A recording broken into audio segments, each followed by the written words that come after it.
Now, I'm still working out camera angles and things like that. But I've got this, as I told you, the iron-on interfacing. It's far bigger than I need. Same as the sheeting, far bigger than I need. But better be bigger than smaller. Right, I haven't got any wadding batting, but when I went my curtain chop the other week, we got this that I bought a load of, and I've used it for backing on a couple of the blankets, and it's quite thick. It frays like something that frays a lot. But I thought it'll do alright on here. I cut this bigger than I need, but same as I said, bigger is better than smaller. That's what I think. Right, so I'm spreading it out as smooth as I can get it and trying to pull off the bits of lint around off all the material darker.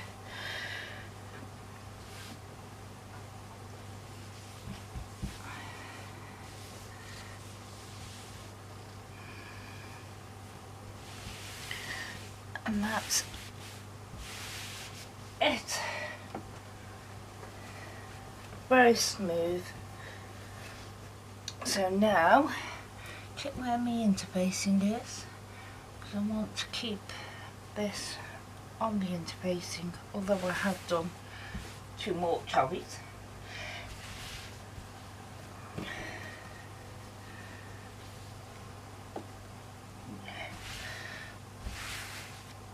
And spread it all out.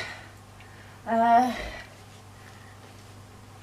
help me when I was making the blankets, I got these quilters pins, so they're ideal for this, because, don't know if you'll see that, yeah, because they're slightly curved, so they're very good.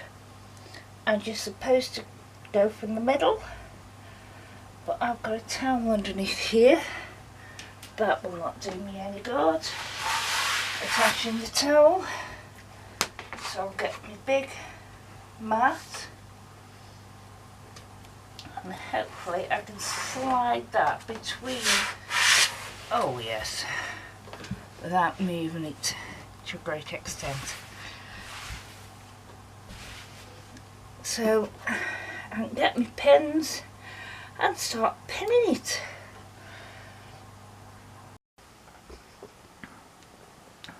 There it is, I have it all pinned.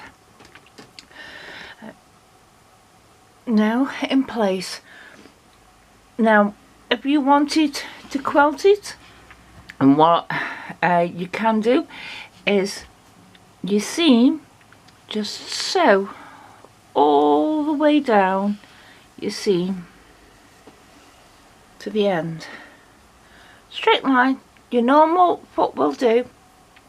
If you've got a walking foot, that can help make sure that your top material goes together with the bottom material. And then you can go across as well, so you have all your squares quilted. You can even sew down the middle of your squares and make like a cross, or you can go diagonally, point to point. There's a lot of things that you can do with your normal foot, but I want to practice my free motion quilting, and I don't know if you're the same, but I can't practice for the sake of practice.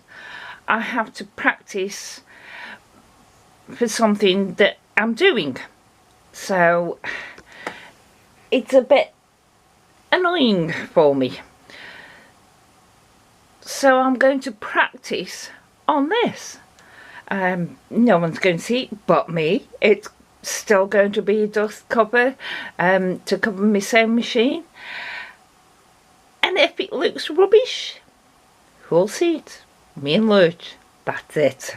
Oh, and the couple of people that watch this. Because I will show my mistakes on it. Same as I've shown you the mistake of these squares not meeting. Brilliant. But, sorry about the squeaky chair. But I'm just going to pre-motion the whole lot. I know I just said that I don't like practicing, but everyone I've watched in that, they all suggest you have a piece that you just get in the flow with. So I brought me bottom cotton up and taking a couple of stitches just to lock it off.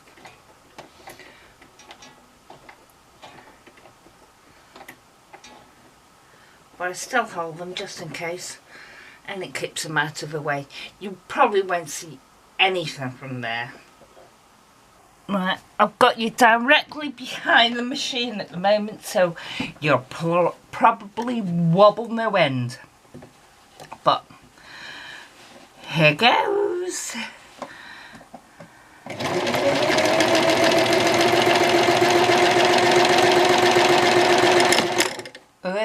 My machine does not like going backwards. These tails are now in my way.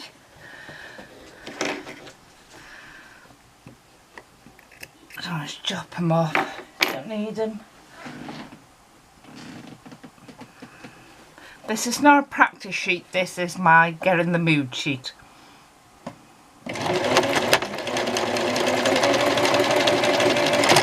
Ah, see, just does not like going backwards. I do, it's typical. I think I've got another machine that doesn't like working on camera. So we'll turn the camera off and I bet it's okay. So now I actually got it to work. And I have made, well, free motion quilted all of it.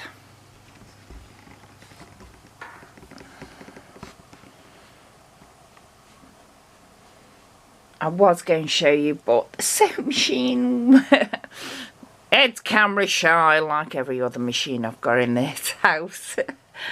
But it's now all quilted. So now what I've got to do, I could trim it down at the moment, but I'm not bothering. I'll wait until I've done the sides. I'm going to do the sides now. Right, so I've cut my sides out of the green. I thought I could do them patchwork like the front, but now I'm just doing them plain green. And I have basically rounded off the top a bit to make it easier for me when I put it together. But I'm going to do exactly the same with these as I did to the main body, which is get some of the interfacing, put it on the white cotton for the backing, and then I put in some of that fabric, and I'll just quilt these in straight lines, I think. So I'll see you in a minute. Okay, I changed my mind. I decided to find out if I'm alright following lines, basically. Seeing as it was already set up for free motion, I drew sort of a little flower on it and went up and did the same on the other side, but the flowers are hot at the bottom. It fell off. And then I went round it with a basting stitch just to hold all these pieces together. It won't be seen because it'll be under the seam allowance. So, and yes, I have got puckers in it, and you can see them. But basically, it's a test. It's finding out how things work, how I work with it. If I had a success, I haven't learned anything. Your failures teach you more than your successes. So it's good to fail because you figure things out how to put them back right. So they teach you so much, your failures do. But now I'm just going to cut these out, and then it's ready for sewing it all together. That noise you may hear is Mason playing with Tigger. Yes, he's still got Tigger. Still hasn't got the things out of it. Right, now I've trimmed all the edges off on this. One hanging there. And I have put one of the sides, right sides together. I found the middle of it and placed it in the middle of the body. And then worked it round where it's actually going to go. So my sides actually are going to be a bit too long. But that doesn't matter, I'll trim them off when I get there. So what I'm going to do is basically take it to the sewing machine and go from the middle and go all the way down and sew down one side, and then go back again and do the other side. That way I know that it's going to fit at the top, because if I match up the front, then the back is going to be way too short. So, or way too long, I don't know, one of the two. So I'm doing it from the middle, and then hopefully it'll be alright. Well, we'll see. If not, it won't be a complete failure. I'll figure something out. Like I said, there is no such thing as a failure, it's a learning curve.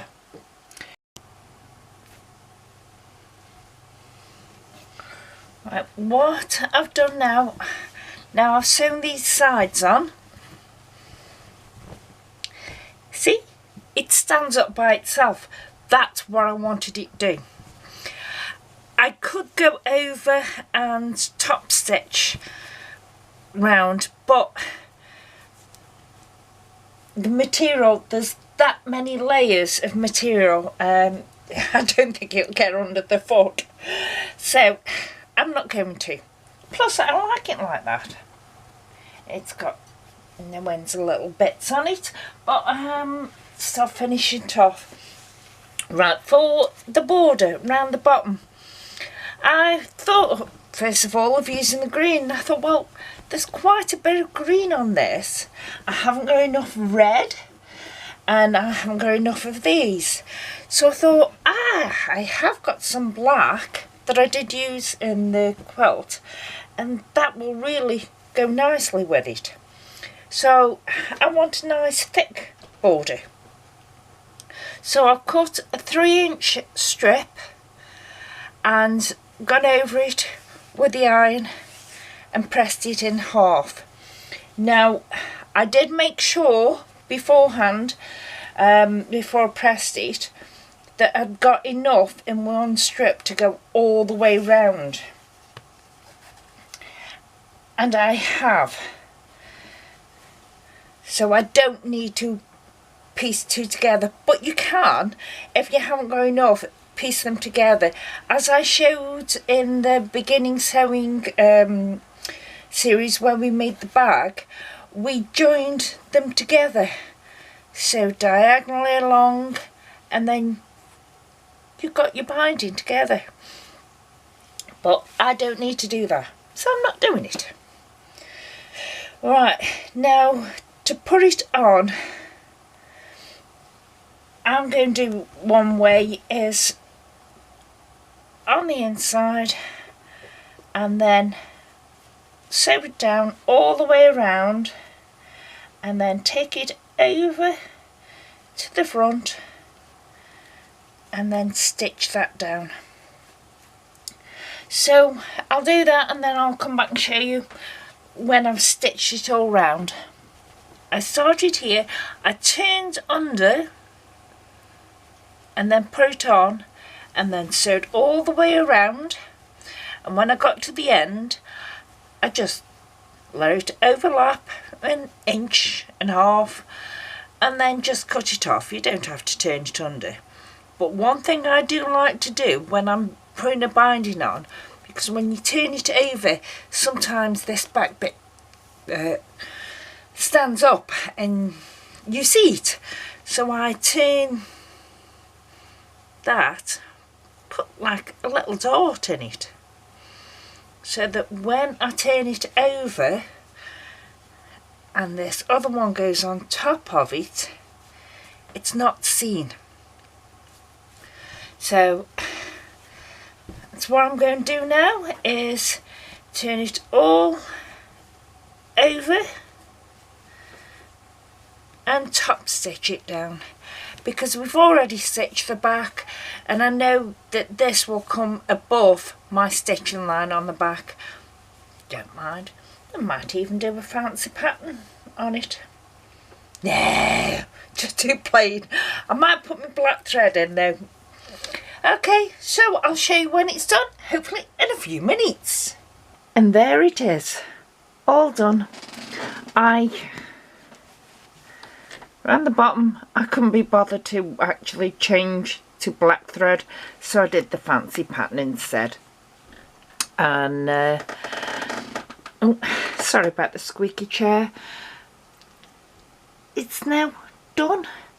One thing I will do if I ever make one of these again is, because I have a tendency of leaving my sewing machine here with the cord attached to it, because I'm not packing it away or anything. This is the area that I sew in, so it's out all the time.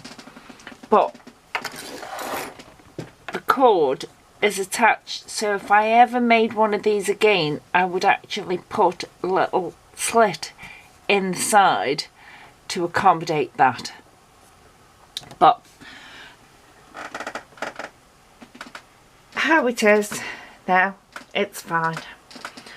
So I'm quite pleased with that, and I have had so much fun with it.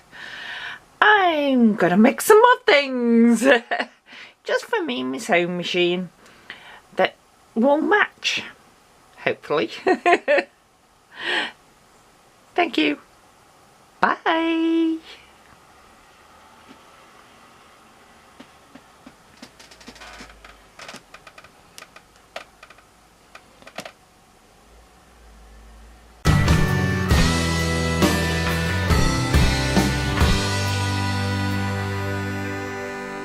It's a